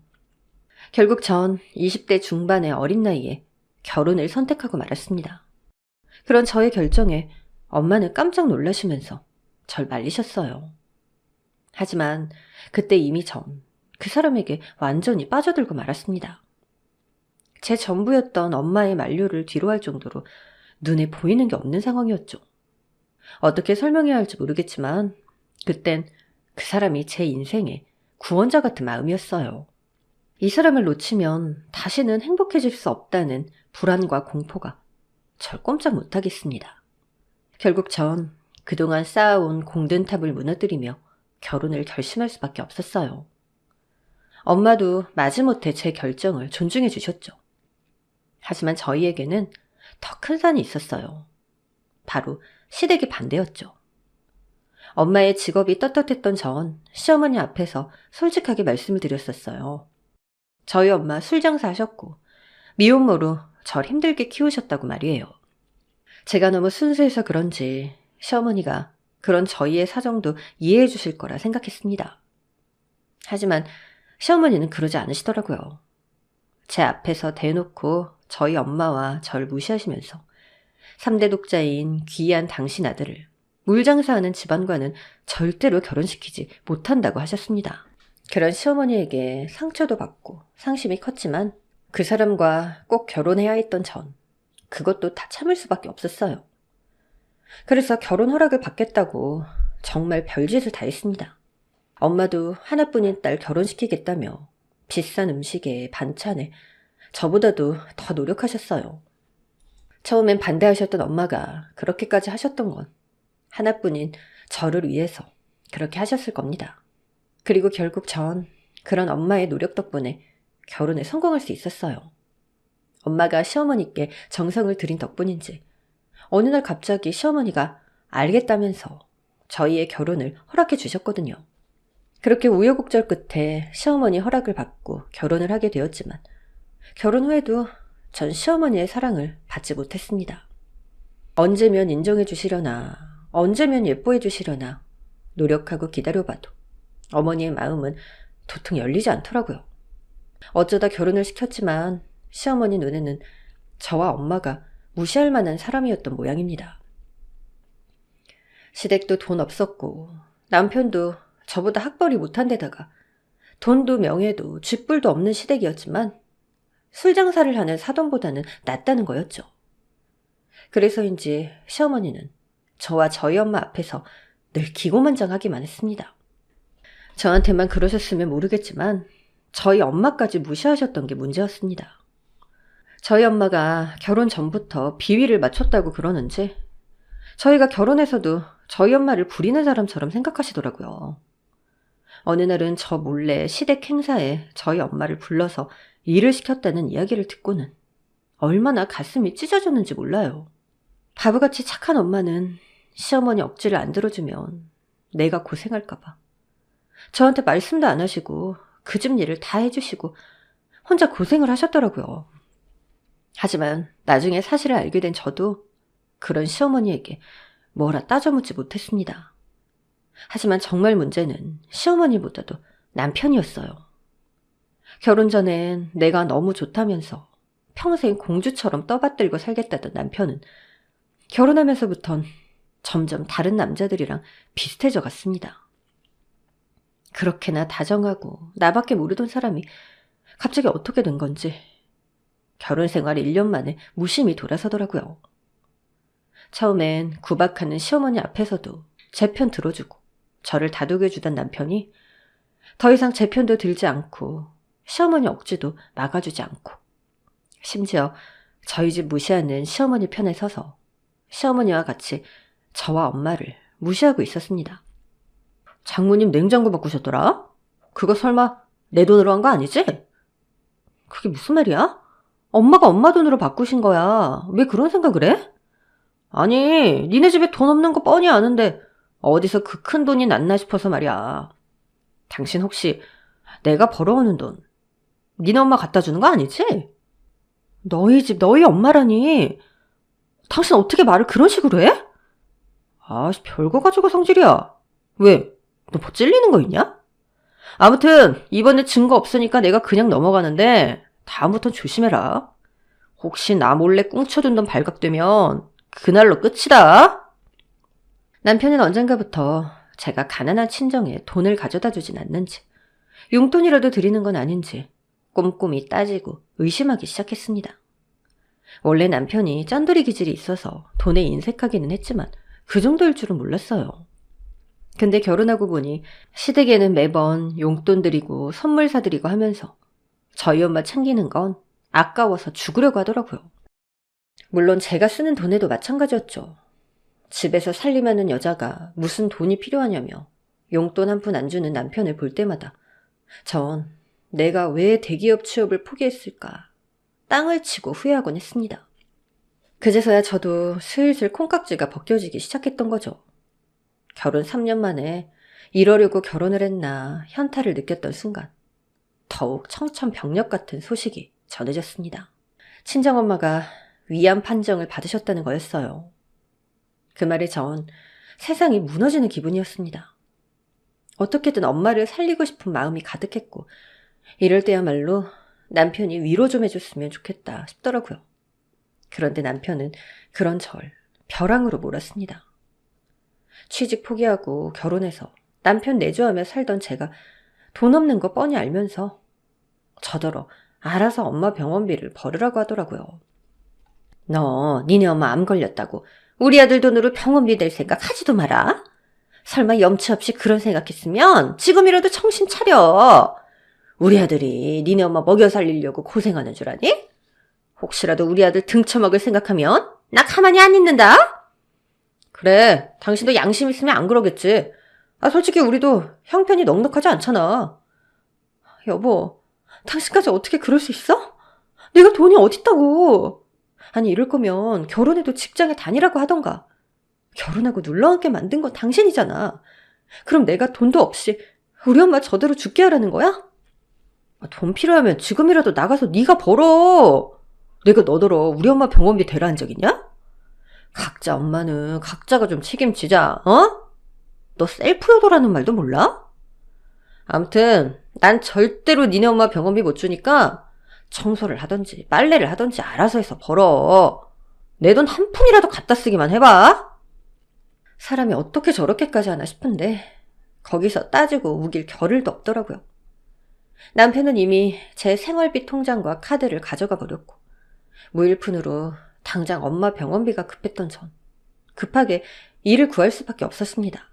나름 명문대 나와서 대기업 합격까지 했던 제가 이제 와서 식당에서 불판을 닦고 있다는 게 한심스러웠지만 당시엔 엄마를 살려야겠다는 생각에 물불 가리지 않고 일했습니다. 그렇게 일하고 엄마 옆에서 간병을 하며 시간을 보내야 했고 하루 종일 일하다가 엄마 간병하며 쪽잠 자면서 열심히 살았지만 엄마는 결국 세상을 떠나셨습니다. 나 때문에 평생 고생만 했던 우리 엄마가 이렇게 허망하게 죽었다는 게 도저히 믿어지지 않더라고요. 엄마가 유일한 제 편이었는데 이제 엄마마저 없어지니 정말 세상에 제 편은 없다 싶었습니다. 그렇게 전 처참한 심정으로 엄마의 장례를 치러야 했습니다. 부고 소식을 알렸는데도 남편은 한참 동안 나타나지 않더니 다음날 저녁이나 되어서야 시모와 같이 찾아왔어요. 그런 남편 꼴도 보고 싶지 않아서 말도 안 붙이고 무시를 하는데 남보다도 못한 시모가 엄마 장례식에서 술판을 벌이더니 기어이 취해서 난리가 나고 말았습니다. 아이씨, 여기는 뭔데 이렇게 육개장이 맛이 없어. 없는 집이라 그러나? 육개장도 맛대가리가 없네. 아유, 나 이거 못 먹겠으니까 다른 것 좀 갖고 와봐라 좀. 별 말도 안 되는 시비를 걸면서 진상을 부리는데 솔직히 평소에 시모 하던 짓이 있어서 그런지 새롭지도 않더라고요. 하지만 전 엄마 영정 앞에서까지 진상을 부리는 시모를 더 이상은 참을 수가 없었습니다. 너무나 화가 난 전 시모가 가지고 온 부조금을 찾아내서 시모에게 집어 던졌습니다. 자, 이깟 돈 필요 없으니까 지금 당장 이거 가지고 여기서 꺼져요. 지금 어디서 행패를 부리고 앉아있어. 육개장 맛 없으면 그 돈으로 나가서 사 먹으라고요. 뭐야? 너 지금 시애미한테 뭐라는 거니? 네 애미 죽었다고 눈에 뵈는 게 없어진 거야? 그럼 지금 내가 눈에 뵈는 게 있겠냐? 당신 아주 지긋지긋해. 이 악마 같은 년아. 당신 같은 악마가 아니라 우리 엄마가 죽은 게 억울해. 억울해 미치겠다고. 너 미쳤어? 우리 엄마도 뭐하는 짓이야? 그래. 너도 있었네. 니네 엄마만 그런 거 아니야. 너도 지긋지긋하다고. 넌 남편도 아니야, 이 개새끼야. 우리 이혼하자. 애초에 너 같은 거랑 결혼하는 게 아니었는데 내가 잠깐 미쳤었지. 이제야 내 정신이 돌아왔나 봐. 나 너랑 이혼할 거니까 당장 네 엄마 데리고 꺼져. 뭐? 인연이 진짜 겁대가리를 상실했나? 제가 이혼하겠다고 울부짖으며 난리를 부리자 열받은 시모가 제 머리를 잡아채더라고요. 그런데 그 와중 제가 눈이 돌았던 건 머리채가 잡힌 게 아니라 부조봉투 안에 들어있던 돈이었습니다. 실랑이를 하다가 봉투에서 돈이 삐져나오는데 고작 10,000원이 들어있더라고요. 얼마를 했던 그딴 돈 안 받겠다며 돌려줬더니 우리 엄마 장례식에 겨우 10,000원을 넣은 시모 때문에 전 완전히 이성을 잃어버렸습니다. 전 제 머리채를 잡고 있는 시모의 손목을 꺾어서 뿌리치고 제가 되려 시모의 머리채를 잡았어요. 그리고 머리털을 아주 다 뽑아버릴 요량으로 쥐고 흔들었습니다. 얼마나 쥐어뜯었는지 제 손이며 바닥으로 시모 머리칼이 한 움큼씩 떨어져 있더라고요. 마음 같아선 그대로 벽으로 얼굴을 쳐박아주고 싶었지만 엄마 장례를 지키지 못하고 감옥에 갈까 봐서 겨우 참았어요. 근데 그 꼴을 말리던 남편이 자기 엄마 구하겠다고 저한테 달려들더라고요. 솔직히 성인 남자가 달려드니까 무섭기는 했죠. 하지만 제가 누군가요? 왕년에 깡패 소리 듣던 저였기에 그런 남편을 가뿐히 제치고 오히려 달려오는 남편의 거시기를 발로 걷어찼습니다. 그랬더니 그 등신 같은 놈이 배를 부여잡고 바닥으로 고꾸라지더라고요. 유혈 사태는 내고 싶지 않았지만 혼자 2명을 해치우려니 더 방법이 없었죠. 결국 전 2판 4판으로 밥상까지 뒤집어 엎으며 시모와 남편을 흠씬 두드려 주었습니다. 잡히는 대로 들고 때렸는데 제가 남편과 시모 얼굴에 육개장 그릇까지 집어 던졌네요. 결국 2 사람이 홀딱 젖어 비린내를 풍기고서야 저를 말리는 다른 사람들에 의해 상황이 정리가 되었습니다. 그리고 전 그제서야 엄마 장례식에서 무슨 짓을 했나 싶어서 현타가 몰려왔어요. 우리 엄마 마지막 가는 길마저 나 때문에 이렇게 지저분해지다니. 죄송하고 서러운 마음에 눈물만 나오더라고요. 다행히 그 후로 겨우 정신을 차린 전 시모와 남편을 쫓아보냈고 저 혼자 조용히 엄마의 장례를 무사히 치를 수 있었습니다. 결혼 잘못하고 엄마까지 고생하게 만든 못난 딸이라 그 앞에서 눈물을 보일 염치도 없었지만 마지막까지 엄마를 괴롭힌 전 자책을 했어요. 그렇게 장례를 마치고 마음을 제대로 추스릴 새 없이 남편을 만나야 했습니다. 아직은 엄마를 보낸 그리움에 정신이 없었지만 저희 엄마의 영정 앞에서 그런 짓을 한 시댁 식구들이나 남편과 하루빨리 남남이 되고 싶었거든요. 그래서 전 곧장 남편을 찾아가서 이혼을 요구했습니다. 우리 이혼하자. 나 당신이나 당신 식구들 더 이상 보고 싶지 않고 앞으로 당신이랑 계속 같이 살 생각도 없어. 이혼해줘. 뭐? 이혼? 네가 이제 아주 박 나가자 이거구나? 이혼은 뭐 아무나 하냐? 너 같은 여자랑 여태 같이 살아준 나한테 고마워할 생각 못하면서 이혼을 하자고? 나 그동안 당신이랑 어머니한테 많이 참았어. 결혼하고서 달라져버린 당신 때문에 기가 막힐 정도로 억울했지만 당신 같은 남자를 만난 것도 결혼도 다 내 선택이었으니까 내 책임이라 생각하고 견디고 있었다고. 덕분에 죄 없는 우리 엄마는 딸 가진 부모로서 당신 어머니한테 괜한 무시까지 당하고 괴로웠지. 나도 이때까진 우리 엄마 속상할까봐 결혼 생활 유지하고 싶었지만 당신이나 당신 가족들이 우리 엄마 영정 앞에서 한 짓 생각하면 더는 같이 못 살아. 아주 대단한 효녀 납셨네. 그럼 차라리 네 엄마 따라 같이 뒤지지 그랬냐? 왜 이제 와서 나한테 화풀이야? 당신 같은 사람과는 더 이상 말이 안 통하는 것 같다. 됐고 그냥 이혼해. 어차피 당신도 나랑 애정이 있어서 같이 사는 것도 아니잖아.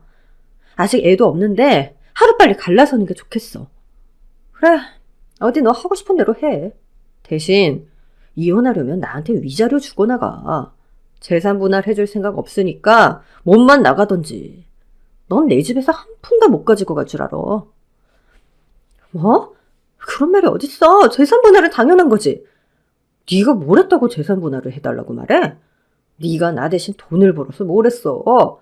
내가 벌어준 돈으로 집에서 밥이나 축내던 게 네 몫이 어딨냐고.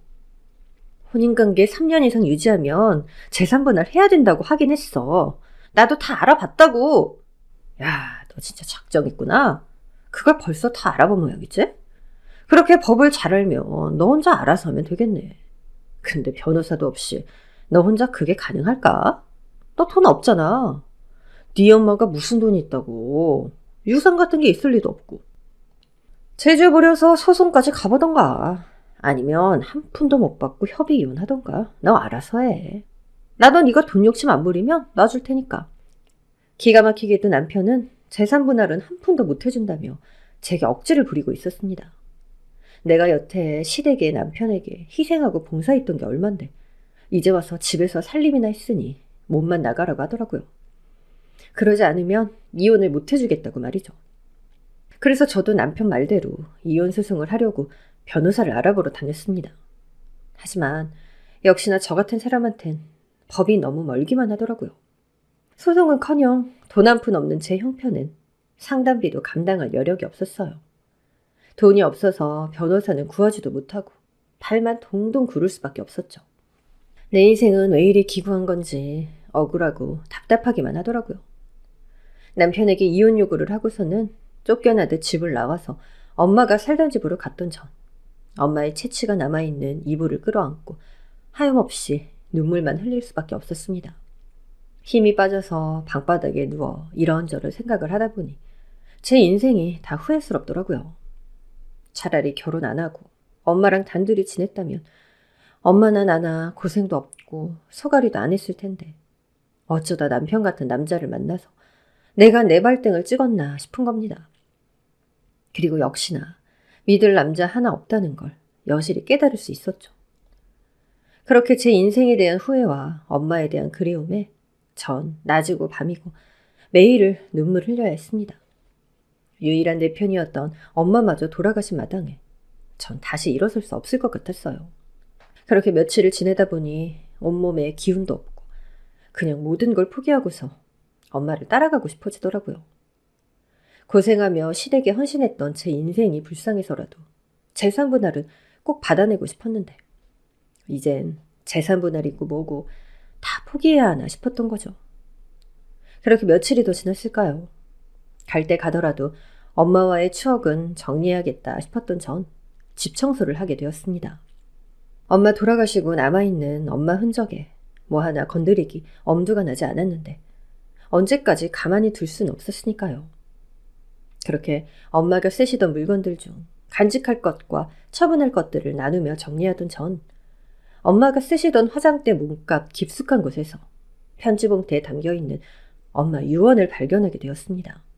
돌아가시는 마지막까지 유언에 대한 이야기는 없으셨기에 이런 게 남아있는지도 몰랐는데 빛바랜 편지 봉투에 당신이 세상을 뜨면 열어보라고 적혀 있더라고요. 놀라서 편지를 꺼내본 전 그 안에 들어있는 내용에 큰 충격을 받을 수밖에 없었습니다. 엄마는 아무래도 한참 전에 그 유언을 적어두셨던 것 같아요. 오랫동안 제게 하지 못한 말씀이 있으셨다며 제게 유언 같은 편지를 남겨두셨습니다. 그리고 거기엔 얼굴도 몰랐던 제 아버지에 대한 이야기가 적혀 있었어요. 그동안 아버지 얘기는 일절 안 하던 어머니가 당신이 돌아가신 뒤에서야 아버지에 대한 이야기를 알려주신 것은 다 이유가 있었습니다. 너무 놀랍게도 제 생부가 이미 제가 알던 사람이었더라고요. 다만 그게 저뿐만 아니라 여러 사람들이 알 법한 사람이라는 게 문제였죠. 제 아버지는 TV에 나오는 배우셨습니다. 아버지의 이름과 함께 편지에 적힌 내용에 전 깜짝 놀랄 수밖에 없었죠. 알고 보니 저희 엄마와 아버지는 아버지가 무명 배우였을 시절에 만났던 사이였습니다. 연극판을 돌며 연기를 하고 있었지만 가난한 무명 배우였던 아버지는 동네에서 술 장사를 하는 엄마를 만나셨고 두 분은 가난한 형편 속에 사랑을 키워오셨습니다. 그렇게 몇 년을 만나다 어느 날 아버지에게 기회가 찾아왔던 거죠. 무명 배우에서 브라운관에 출연하게 되었고 아버지는 단숨에 사람들에게 얼굴을 알리기 시작했습니다. 그리고 하필이면 그때 제가 생겨버렸던 거였어요. 하지만 엄마는 사랑하는 남자의 앞길을 막을까 싶은 생각에 제 존재를 숨기셨습니다. 아버지가 오랜 무명 끝에 이제야 빛을 보기 시작했는데 앞으로 앞길이 창창한 남자를 가로막을 수 없다고 생각하셨던 모양입니다. 아무래도 엄마는 술이나 파는 여자가 결혼도 전에 아이를 가졌으니 자신이 아버지 곁에 어울리지 않는다고 생각하셨던 것 같아요. 그래서 엄만 아버지에게 저의 존재를 숨겼고 조용히 곁을 떠나 홀로 저를 키워내셨습니다. 저한텐 한 번도 아버지에 대한 이야기를 하지 않으셨지만 언젠가 제가 아버지를 만나길 바라셨겠죠. 혼자 어렵게 딸 자식을 키우던 엄마는 언젠간 제가 혼자 되는 날을 걱정하여 그런 편지를 써두셨던 것 같았어요. 당신이 살아계시는 생전엔 그럴 일이 없을 테지만 제가 더 어렸을 때 무슨 일이라도 벌어지지 않을까 싶어서 걱정을 하셨던 거겠죠. 어쩌면 제 나이만큼이나 오래되었을 그 편지를 보며 전 울렁거리는 마음을 잠시 진정시켜야 했습니다. 그동안 아무것도 모르고 아버지를 원망했었는데 사실은 아버지가 우리 모녀를 버리고 갔던 게 아니라니 기쁠 수밖에 없었죠. 그러면서 한편으로는 이제 와서 아버지를 찾아가도 될지 걱정이 들기도 했습니다. 하지만 모든 것을 다 잃고 혼자가 된 제게 아버지라는 존재는 힘이 될 수밖에 없었어요. 그래서 그냥 얼굴이라도 한번 보고 싶은 마음에 전 결국 아버지를 찾아가기로 했습니다. 물론 제가 아버지 연락처나 주소를 아는 것도 아니고 TV에 나오는 대단한 사람을 제가 함부로 만날 수는 없으니 제가 연락을 넣어놓고 기다리는 수밖에 없었죠. 전 아버지가 소속되어 있다는 소속사에 저희 엄마의 성함을 남겨놓고 연락을 기다렸습니다. 아버지가 저희 엄마를 여전히 기억하고 계시다면 꼭 연락이 올 거라고 생각했어요. 그리고 얼마 뒤 정말 연락이 왔습니다. 저희 엄마 이름을 어떻게 아는지 묻는 말에 전 제가 그분의 딸이라는 걸 밝혔어요. 그러자 수화기 너머로 잠시의 정적이 흘렀고 아버지는 곧장 저를 만나러 오기로 하셨습니다. 그리고 전 제 아버지인 줄도 모르고 브라운관 너머로 몇 번이나 마주해 익숙했던 제 아버지를 드디어 만나게 되었습니다. 이제 와서 내 존재를 부정하면 어쩌나 싶었던 불안과 걱정과 달리 아버지는 절 보자마자 꼭 끌어안아 주시면서 펑펑 눈물을 흘리셨어요. 절 반겨주시는 아버지의 모습에 저도 그제서야 긴장을 풀고 오열할 수밖에 없었습니다. 나한테 딸이 있었다니, 세상에. 미연이가 내 딸을 낳았다니, 이게 무슨 일인지 정말 기적 같구나. 아버지, 제가 정말 딸이 맞나요? 그래, 내 어릴 때 모습과 이렇게 닮은 걸 보니 누가 부정할 수 있겠니? 미안하다. 아빠가 널 버렸던 게 아니야. 제발 믿어다오.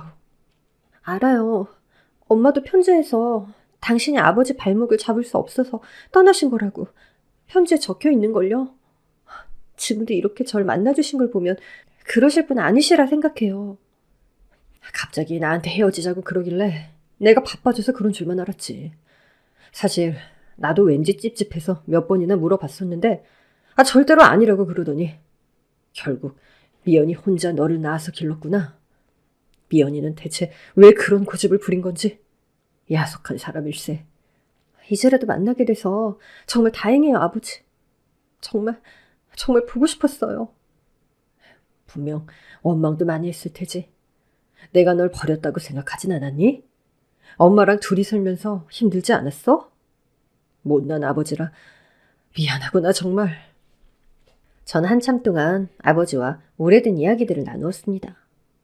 어릴 적 엄마와 단둘이 살며 어떤 일들이 있었는지, 엄마가 절 어떻게 키우셨는지 몇 시간이나 걸리는 그 얘기들을 아버지는 웃고 울면서 찬찬히 다 들어주셨어요.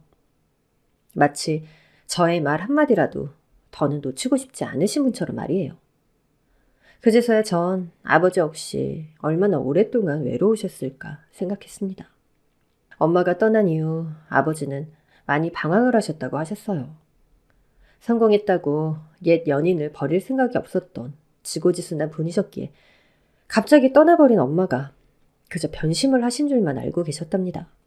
그래서 한동안 엄마를 잊지 못하고 찾아다니셨지만 연고도 없이 사라져버린 엄마를 찾을 수 없으셨죠.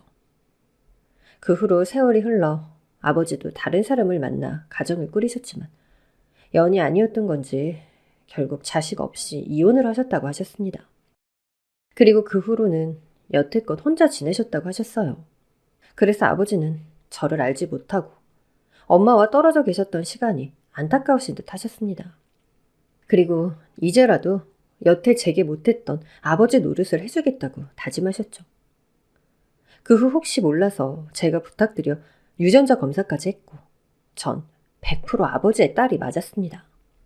이렇게 다정한 아버지가 있었다는 걸 몰랐던 저도 이제는 든든한 제 편이 생기게 되었네요. 유일한 제 편이었던 엄마를 떠나보내며 내 편이 없어 힘들었던 저였는데 이젠 함부로 하지 못할 제 편이 생겼다는 게 얼마나 다행인지 몰랐습니다. 아버지는 그런 제게 정말 모든 걸 다 해주고 싶어 하셨어요. 하고 싶은 공부도 하고 필요한 건 다 지원하시겠다며 아무 걱정 말라고 말씀해 주셨죠. 그리고 제 결혼 생활 이야기를 알게 되신 아버지는 그런 놈과는 당장 이혼을 하라고 말씀하시며 알고 지내시던 변호사들을 다 동원시키려 하셨습니다. 어디 그딴 막대 먹은 인간들이 있어? 그런 놈과는 단 하루도 더 부부로 살 필요 없다. 앞으로는 아빠가 다 알아서 할 테니까 우리 딸은 아무 걱정하지 마렴. 아이 그럴 게 아니라 내가 이놈들을 아주 혼을 내줘야지. 어디 감히 내 딸을 그런 취급을 해. 내가 지금이라도 가서 그 집 식구들 만나 단판 지을 테니까 네가 앞장서라. 아빠 그러지 마세요. 저 정말 괜찮아요. 그냥 변호사 써서 이혼만 하면 돼요. 이혼은 당연한 거고 그 인간들도 제대로 혼나봐야지. 됐어요. 그 사람들 그런 관심 주는 것도 아까운 사람들이에요. 그리고 그 인간들이 얼마나 염치가 없는데요. 아빠가 누군지 알면 분명 그걸 이용해서 무슨 짓이라도 할 거라고요. 이 일 때문에 아빠에게 괜히 혼의 자식이 있다는 소문이라도 나면 저 못 참아요. 이제 겨우 만났는데 여기서 더 힘들어지고 싶지 않아요. 그래도 내가 명색이 네 아빠인데. 네, 저한텐 아빠가 계신 것만으로 충분해요. 제가 여기서 더 바라는 거 없어요. 그냥 그 집에서 받을 것만 받고 이혼하고 앞으로는 저랑 아빠랑 추억 쌓으면서 제 인생 살고 싶어요. 그러니까 이혼하는 것만 좀 도와주세요. 아버지는 저를 괴롭힌 시댁 식구들을 가만히 두지 못하겠다며 일을 가셨습니다. 그러고는 분을 못 이기셔서 직접 찾아가 깽판이라도 치려 하셨지만 천박한 시댁 식구들 때문에 혹여나 아버지에게 티끌이라도 묻을까 걱정됐던 전 그런 아버지를 말릴 수밖에 없었어요.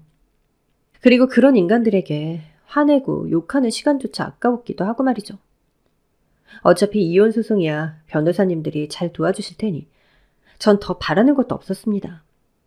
그리고 당연하게도 최고의 변호사님들 덕분에 전 단숨에 이혼을 하고 위자료와 재산분할까지 받아서 깔끔하게 이혼을 할 수 있게 되었어요.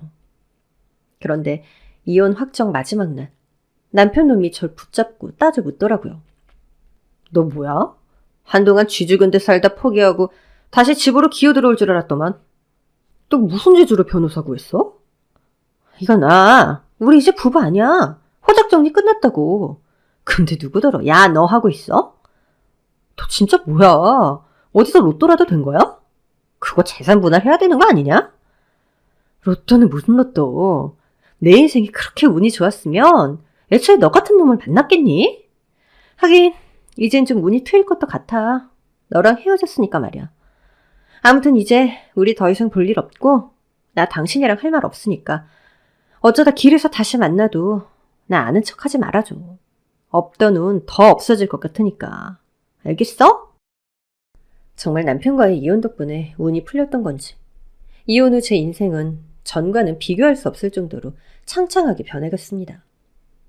저도 이제 여유 있고 명망 있는 아버지가 생겼으니까요.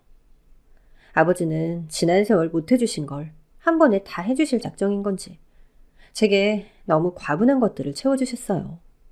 로또가 되어도 그 정도 호사는 누리지 못했을 텐데 전 난생 처음 누려보는 호사에 꿈을 꾸는 것만 같았습니다. 고급 아파트에 전에는 괜히 기스라도 낼까봐 조심조심 지나만 다니던 외제차까지 사주셨고 이혼한 제가 새 출발을 할 수 있도록 정말 물심양면 모든 지원을 다 해주셨습니다. 덕분에 전 너무나 하고 싶었지만 돈이 없어 포기해야만 했던 꿈을 다시 가질 수 있었어요. 사실 오래전 제 꿈은 화가였거든요. 돈이 없어서 스케치북 대신에 달력 뒤편에 그림을 그리며 남몰래 키워왔던 꿈이었습니다. 학교에서 만난 미술 선생님도 제게 재능이 있다며 진로를 권해주셨지만 가난한 집안 형편에 미술 공부는 엄두도 낼 수 없었어요. 그래서 전 엄마에게도 말도 못하고 그 꿈을 접어야만 했죠. 그런데 이젠 아버지 덕분에 돈 걱정 없이 꿈을 펼쳐볼 수 있게 되었습니다. 그렇게 전 그림도 배우고 취미도 가지고 더 이상 돈 걱정 사는 걱정 없이 사람답게 살아갈 수 있었어요.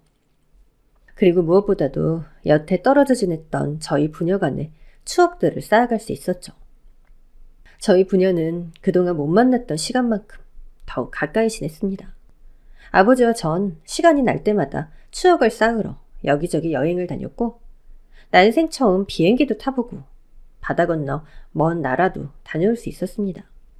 그리고 몇 년간 그림을 배우며 재능을 보인 덕분에 아버지 도움으로 전시까지 열면서 작가로 데뷔도 할 수 있었어요.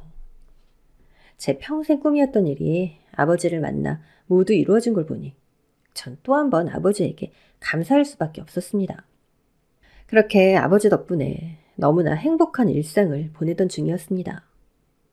20대 시절 못 모르고 결혼해서 30도 되기 전에 이혼을 하고 이제서야 제 인생에 가장 값진 시간을 보내고 있었네요. 하지만 그렇게 고생을 했던 덕분에 전 그 행복이 얼마나 귀한 건지 잘 알고 있었습니다. 그래서 전 제 행복에 감사하며 더더욱 열심히 노력하며 살 수밖에 없었습니다. 그래서 제가 아버지를 만나 행복해진 것처럼 제가 가진 재능으로 다른 사람들을 돕고 싶었어요. 그래서 병원이나 보육원을 다니며 아이들에게 무료로 그림을 가르치게 되었습니다. 그렇게 그날도 전 소아병동 아이들의 미술 수업을 하고 나오는 길이었어요. 병원을 지나며 아픈 환자들을 보다 보니 문득 돌아가신 엄마 생각이 나서 괜히 더 눈이 가는 겁니다. 안쓰러운 마음에 눈길을 주고 있는데 왠지 낯익은 모습이 다가오고 있었어요. 그건 다름 아닌 예전 시모와 전 남편이었습니다. 얼굴이 구겨진 모습으로 휠체어에 앉아있는 시모는 한눈에 봐도 상태가 좋아 보이지 않았어요. 반신불수라도 되었는지 몸이 굽어있고 정신도 온전치 않아 보였고 그런 시모의 휠체어를 끌고 있는 전 남편도 고생이 많았는지 무척 수척한 모습이었습니다. 심보가 못된 것들의 말로가 어떨지 늘 궁금했는데 생각보다 많이 힘들어 보이더라고요. 하지만 이제 와서 내가 무슨 상관이냐 싶어서 그냥 지나치려고 했는데 전 남편이 저를 알아보고는 반가워하며 제게 뛰어오는 겁니다. 그렇게 휠체어를 끌고 제 앞까지 와서는 곱게 차려입은 부티나는 저의 모습에 무척 당황하고 놀라는 듯 했어요. 아마 저나 그 사람이나 지금 서로의 모습을 전혀 예상하지 못했을 테니까 말이죠. 당신, 정말 당신이야? 여보, 나야 나. 우리 정말 오랜만이다. 여보는 누가 여보야? 내가 분명 마지막으로 만났을 때 앞으로 길에서 보더라도 아는 척하지 말자고 그랬을 텐데? 지금 나랑 또 장난하자 이거야? 그게 아니고, 나 오랜만에 만나서 반가워서 그렇지. 아니, 이게 진짜 얼마만이야? 거의 10년 만인가? 그동안 어떻게 지내고 있었어? 난 당신 보고 싶었는데 당신은 나 안 보고 싶었어? 그러는 너는 지난 10년간 기억이라도 잃어버렸니? 어떻게 나한테 그런 소리를 할 수가 있어? 당신이 보고 싶었냐고? 차라리 죽이고 싶지 않았냐고 물어보는 게 낫지 않았을까? 왜 그렇게 말을 해? 난 당신이랑 헤어지고 후회 많이 했어. 내가 잠시 마음이 떠났었지만 역시 나한텐 당신밖에 없더라고. 그래서 다시 당신이랑 잘해보려고 당신 소식 찾아다녔는데 아무도 모른다 그러더라. 전에 살던 동네에서 아주 이사 간 거야? 대체 어떻게 살았어? 하긴 지금 멋진 모습 보면 그동안 잘 지낸 것 같네. 이제 와서 나한테 웬 관심이야? 내가 잘 살건 말건 알려줄 필요도 없지만 보다시피 아주 잘 지내고 있어. 설마 당신 재혼한 거야? 어떤 놈이야? 뭐 졸부라도 만나서 팔 잡힌 거야? 말 가려서 해. 추접스럽게 나한테 그딴 잣대 들이대지 말고. 당신 눈엔 아직도 내가 무시당하던 그 여자로 보이나 보지? 근데 나 이제 당신 같은 인간이 함부로 말 걸 수 있을 만한 사람 아니거든? 그리고 내가 남자를 만나야만 이렇게 살 수 있다고 생각하는 건지 모르겠지만 나 재혼 같은 건 안 했어. 당신 같으면 그런 결혼 생활을 해놓고 또 결혼할 생각이 들겠어? 이제 아주 남자라면 지긋지긋해. 미안해, 화내지 마. 아니, 난 당신이 재혼했을까봐 질투나서 그랬지. 근데 재혼이 아니라니 마음이 놓이네. 왜 마음이 놓여? 당신 마음 놓이라고 재혼 안 한 거 아니니까 내가 어찌 살던 신경 꺼. 당신 모습만큼이나 진짜 많이 변했다. 아, 나한테 왜 이렇게 차가워졌어? 당신 원래 정 많고 다정한 사람이었잖아. 우리 얼마나 좋았었는지 기억 안 나? 여보, 난 정말 많이 그리웠어. 내가 그렇게 당신 보내야 했던 게 내 인생에서 제일 후회되는 일이라니까. 그때 당신 떠나고 내가 얼마나 힘들었는지 알아? 거기다 우리 이혼했다는 충격에 엄마까지 중풍으로 쓰러지시고, 아휴, 그 후로 나 혼자서 엄마 모시면서 정말 많이 힘들었어. 그거야말로 듣던 좀 반가운 소리네. 나도 부디 그러기를 바랬거든. 당신이나 당신 어머니가 우리 엄마랑 나를 괴롭힌 만큼 괴롭길 말이야. 뭐 중풍으로 쓰러져서 거동도 못하는 당신 어머니 보니까 내 속이 좀 편하네? 역시 마음씨 험하게 쓰고는 편히 못 사나 봐. 그치? 진짜 끝까지 이럴 거야? 우리 엄마나 내가 당신 섭섭하게 한 건 좀 있었다지만 그래도 좋았던 시간도 있잖아. 아, 당신도 나 사랑해서 반대 무릅쓰고 결혼했던 거 아니었어? 여보, 그러지 말고 우리 다시 시작하자. 당신도 지금 혼자라며. 장모님도 이제 안 계신데 혼자 얼마나 외로울 거야. 내가 당신 가족 해줄게. 여자는 나이 들수록 혼자 살기 힘들어진대. 그러니까 이제라도 재결합하고 우리 새 출발하자. 나 혼자 엄마 모시는 거 너무 힘들어 진짜. 내 꼴 좀 봐봐. 당신이 예전처럼 좀 도와주면 안 될까? 뭐? 지금 그거 말이라고 한 거 맞아? 당신 총 맞은 거 아니야? 아니면 당신 엄마처럼 정신 나갔니? 미치지 않고서야 나한테 어떻게 그딴 소리를 내뱉어. 네가 양심이 있는 새끼냐? 나 지금 너무너무 행복해. 너랑 이혼하고부터 내 운이 술술 풀려. 근데 내가 너 같은 걸 다시 거두라고? 너 같으면 그러겠냐? 이 또라이야? 제발 내 인생에서 꺼져. 그럼 돈이라도 좀 빌려주던가. 아무리 그래도 예정이라는 게 있는데 진짜 야박하게 이럴 거야? 내 꼴 좀 봐. 나 간병비도 없어서 직접 간병하고 있어. 돈 벌고 간병하고 돈 벌고 간병하고. 아, 이게 얼마나 힘든 줄 알아? 진짜 마음 같아서는 죽고 싶은데 먹고 죽으려고 해도 진짜 돈이 없다. 당신 돈도 좀 있어 보이는데. 아이, 그러지 말고 좋은 일 하는 셈 치고 돈 좀 해줘라. 어? 돈이야 많지. 덕분에 기부도 많이 하고 있고. 오늘도 봉사하러 왔던 거야. 먹고 살만하니까 취미가 고급스러워지더라고. 근데 너 같은 버러지한테 줄 돈은 없는데 어떡하지? 너한테 줄 바에는 차라리 그 돈들 다 불태워버리는 게 낫지. 너랑 너희 엄마가 나한테 한 짓이 있는데 내가 돈을 왜 주냐? 니네 엄마 중풍으로 쓰러져서 반신불수가 됐던, 나가 뒤지던 이제 와서 나랑 무슨 상관이야. 차라리 죽지 그랬어? 그랬으면 내가 뭐 부자라도 할 순 있겠지. 아, 그래. 보아하니까 뭐 오늘 내일 머지않은 것 같은데 당신 엄마 죽으면 나한테 꼭 연락해. 부조는 당신 엄마가 했던 것처럼 뭐 한 1,000원이면 되겠지? 뭐야? 당신 진짜 너무하는 거 아니야? 너무한 걸 알긴 알아서 다행이야. 그게 내가 당신네 가족들한테 여태 당했던 거니까. 앞으로는 잊지 말고 살았으면 해. 사람은 원래 발전하고 반성하면서 살아야 하거든? 그래야 시궁창 같은 당신 인생도 죽음을 벼보면서 살겠지. 그럼 난 밝은 내 인생 살러 가볼 테니까 앞으로 다시는 제발 아는 척 하지 말고 꺼져주길 바래. 하고 싶었던 말을 이제서야 다 할 수 있어서 얼마나 속이 후련했던지. 저도 10년 묵은 채증이 내려가는 기분이었습니다. 그렇게 전 남편과 시모의 처참한 만류를 보고 사이다를 터뜨렸습니다.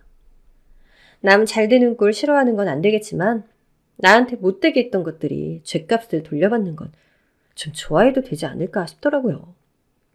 이제 와서 다시 그 사람들을 볼 일이 생길지 모르겠지만 언젠가 또다시 만난다면 저는 더 높은 곳에서 그 인간을 내려다봐주고 싶네요. 그럼 여러분들도 모두 행복하시기를 바라며 제 이야기를 마치겠습니다. 감사합니다.